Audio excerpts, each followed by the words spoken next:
precisamente para hablar de las consecuencias de esta crisis migratoria que se vive en Europa, así como de los esfuerzos que se realizan para mitigarla. Agradecemos que nos tome la llamada al académico de la Universidad de Anáhuac de México, Adolfo Laborde. ¿Cómo estás, Adolfo? Un placer saludarte. ¿Qué tal? Muy buenas tardes. Les envío un saludo a los dos. Nuevos esfuerzos se están realizando en el seno de la Unión Europea para visualizar estrategias que permitan revertir este problema. Desde tu perspectiva, alcance, ¿cómo llegan estos países con un nuevo gobierno que se acaba de involucrar, el de España, pero que tienen una tarea muy difícil por atender? Sí, Omar, es una tarea titánica. Las políticas que se han llevado al día de hoy es para mitigar, para poder salir al paso de este fenómeno que ya ha rebasado las capacidades de los países que están recibiendo. De hecho, hace apenas una semana y media, se da a conocer esta noticia del buque que no puede estar en Italia y en otros puertos y tiene que llegar a España, y entonces esto llama a un replanteamiento de la recepción y del número de refugiados o migrantes dentro de la lógica que se tiene en la política migratoria de Europa, ¿no? Hay una sola política migratoria, pero hay algunos países que no están dispuestos a seguirla y al contrario, hay pugnas y hay visiones encontradas. Adolfo, es un placer saludarte y bueno, estamos ya a punto de iniciar esta reunión que van a tener representantes de los 28 países de Europa, donde precisamente van a analizar estas posturas y donde también estará involucrada de alguna forma el Reino Unido, a pesar de este proceso de separación que está llevando a cabo de la Unión Europea. ¿Cuál es tu perspectiva de los puntos o las conclusiones a los que se podría llegar en esta reunión del Consejo de la Unión Europea? Bueno, me parece que la posición comunitaria es tener una apertura, ¿no? Tener una estrategia de acuerdo, repito, a las capacidades de recepción de cada uno de los países, pero también hay que tomar en cuenta que hay otros países, ¿no? Como Austria, Hungría, que no están pues dispuestos a mantener la recepción de estos flujos migratorios.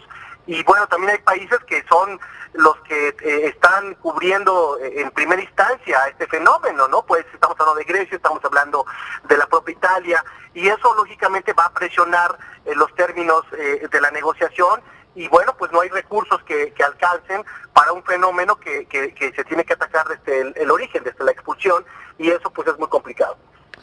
Sin duda alguna estamos hablando de un problema histórico. La migración no es de este siglo, ni mucho menos, y como bien comentabas, una de las principales fortalezas es el país de origen, revertirlo desde ahí.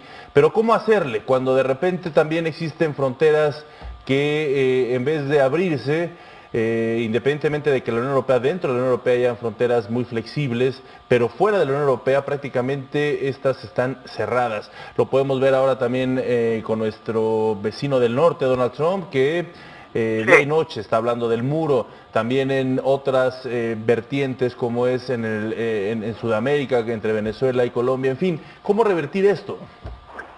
Sí, bueno, mira, se han trabajado en dos perspectivas desde hace algunos años, tomando en cuenta la estructura económica financiera internacional.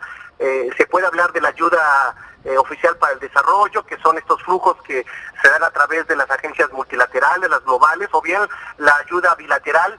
Y eso es lo que se tiene que hacer, es generar una estrategia de cooperación norte-sur o cooperación sur-sur para poder detonar un desarrollo regional, sí, y evitar precisamente que las personas tengan que salir expulsadas, dado que ese es el problema. Las personas salen no por gusto, se van, claro, porque buscan mejores condiciones de vida, y eso pues está en manos, por supuesto, de la nueva visión que se tendrá que tener de la cooperación internacional para el desarrollo.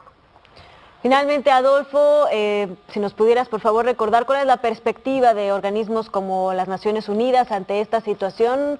Sin duda, pues la migración y la crisis de refugiados y de inmigrantes que se vive, como bien lo decía Omar, en varias zonas, en varios puntos rojos a lo largo y ancho del planeta, ha sido uno de los temas principales que se han expuesto, incluso para proyectar los objetivos de desarrollo sostenible de Naciones Unidas. ¿Cuáles son las perspectivas que tienen estas instituciones al respecto? Sí, los objetivos, lo dices bien, 2030 de Naciones Unidas incorpora el tema de la migración, el desarrollo sustentable como objetivos primordiales, y los países están obligados a cumplirlos. Sin embargo, bueno, pues repito, una cosa es lo que se dice ahí, otra cosa es los esfuerzos reales. Las Naciones Unidas tiene algunas agencias que ayudan a mitigar el problema. Hablo de ACNUR, el Alto Comisionado de Naciones Unidas para los Refugiados. Puedo hablar también de la Organización Internacional de las Migraciones, que ya recibe subsidio de Naciones Unidas, pero no es suficiente porque estos organismos de alguna manera son paliativos, no solucionan el problema.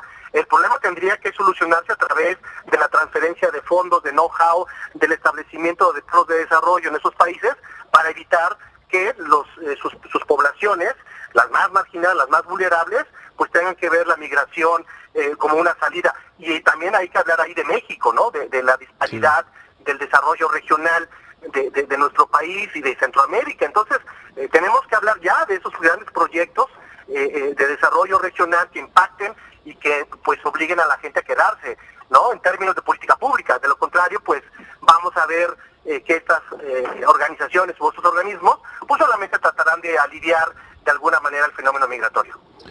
Pues sin duda coincidimos en que el problema migratorio, final de cuentas, ante un mundo global, ante un mundo interconectado, por muchas formas, se tiene que atacar de forma integral y con la participación de los distintos bloques que hay en el mundo.